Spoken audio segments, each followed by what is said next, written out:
आपल्याला माहीत आहेत की महिलांचे कर्करोग म्हणजे 2 प्रकारचे जे मुख्य कर्करोग आहेत, ज्याच्यामध्ये स्तनांचे कर्करोग आणि गर्भाशयाचे कर्करोग हे आकलन करण्यासाठी केंद्र शासन आणि राज्य शासनाची ही आयुष्मान भारत योजना चालू आहे. त्याच्यामध्ये आपण आपल्या जिल्ह्यात हे जलद गतीने अर्ली स्टेजवर या कर्करोगांच्या आयडेंटिफिकेशन आणि त्याची तपासणी व्हावी म्हणून आपण संजीवनी अभियान म्हणजे एक नवीन जीवन देण्यासाठी एक कार्यक्रम लॉन्च केला आहे. जिल्हा परिषद आरोग्य विभाग, सिव्हिल सर्जनची पूर्ण टीम आणि जिल्हा प्रशासन यांच्या वतीने चालू आहे.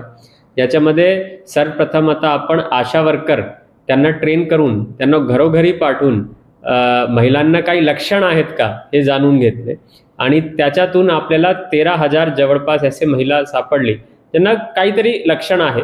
म्हणून आपण त्यांची आता यादी केलेली आहे आणि पुढच्या टप्प्यात आता त्यांची PHC, RHSDH किंवा आपल्या जिल्हा रुग्णालय तिथे आपण त्यांची टेस्टिंग, त्याच्यामध्ये VIA टेस्टिंग आहेत, गरज भासली तर बायोप्सी ही करून आपण जर त्यांना काही इश्यू असेल तर तेही निदान करण्याचा आपण प्रयत्न करणार.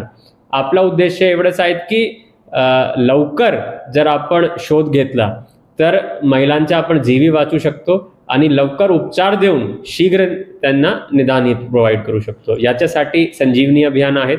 म्हणून माझी हिंगोलीची सर्व महिलांनाही विनंती राहील की आपलं कुठलेही लक्षण जरी असले स्तनांच्या बाबतीत किंवा गर्भाशयाच्या बाबतीत तर आपण जवळची आशा महिला किंवा जवळचे आरोग्य केंद्रावर संपर्क साधावा, जेणेकरून लवकर शोध आणि लवकर उपचार आपण आपल्यावर करू शकतो आणि आपलंही जीवन आणि कुटुंबाचंही जीवन सुखदायी ठेवू शकतो.